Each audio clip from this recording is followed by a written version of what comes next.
In die lewe van die disippels van Jesus is daar 'n geweldige kontras wat ook in my en jou lewe uitspeel. En dit manifesteer ook in my en jou lewe. In Markus 5 kom Petrus na Jesus toe en die disippels sê, Here, ons het heel nag vis gevang. Ons het hard gearbei en in daardie taal was visvang 'n geweldige arbeidsintensieve beroep gewees. En ons het absoluut niks gevang nie. 'n Bietjie later vra Jesus sy disippels in Getsemane, wil julle nie net saam met my waak nie? Wil julle nie net saam met my bid nie? Wil julle nie net saam met my intree nie?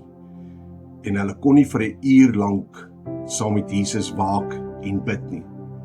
Hulle kon heel nag op die see en harde arbeid kan hulle verrig. Maar toe Jesus hulle gevra het en versoek het, gee my net 'n bietjie tyd van jou lewe, kon hulle dit nie doen nie.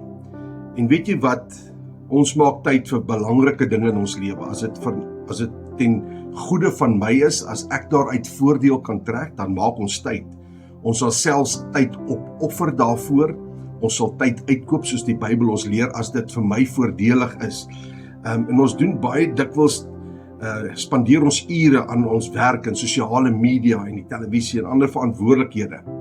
Maar ons sukkel om selfs 'n kort tydjie van ons lewens vir God te gee, vir sy teenwoordigheid te gee. En ons maak hierdie ruiltransaksie vir dit wat ewigheidswaarde is, verruil ons en ons sê nee, ons is te moeg en ons is soveel verskonings en soveel dinge gebeur. En weet jy wat, op die einde van die dag sê dit vir my, wat is my en jou prioriteit? Jy sien nie, want die gevegte wat ons dalk nie sien nie, en dit wat ons nie sien nie, mis ons baie keer. Jy sien die disippels het in Getsemane, het hulle fisiese liggame het hulle versterk deur te slaap. Maar hulle die geestelike battle wat daar was, het hulle gemis. Hulle die geestelike ervaring het hulle gemis, om hulle vlees net te slaap en hulle vlees krag te gee. En hoeveel keer mis ons nie dit wat in die gees vir ons soveel kan beteken, teenwoordigheid van God te kan ervaar, in sy teenwoordigheid in te gaan, en ons doen dit ten koste van dit wat ons in ons lewens ervaar. Weet jy wat, en dan sê Jesus in Markus 14, toe hy na sy disippels toe gaan nadat hulle slaap, hy sê waak en bid, sodat julle nie in versoeking kom nie. Jy sien, want as ons prioriteite nie reg is nie, dan gaan daar versoekings kom. Dan gaan ons val vir die versoekings, want ons het tyd spandeer en ons prioriteite was nie reg gewees nie. Ons het tyd spandeer aan hierdie ou aardse goed, maar ons het nie tyd spandeer aan ons geestelike lewe nie. En weet jy wat, ongelukkig, my en jou prioriteite word geopenbaar. Dit openbaar my en jou hart.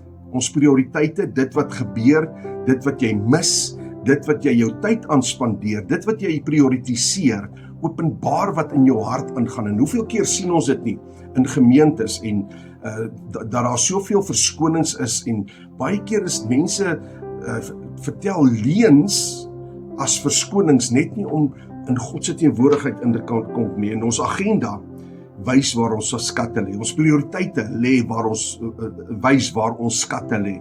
Dit waar ons tyd aan spandeer, wys waar my en jou skatte lê. En ek wil jou aanmoedig vanaand, dat ons prioriteite gaan regkry van hierdie aand af. Ek wil vir jou vraag of twee vra, waarvoor bly ek laat in die aande wakker? Jy bekommer jou oor die dag van môre.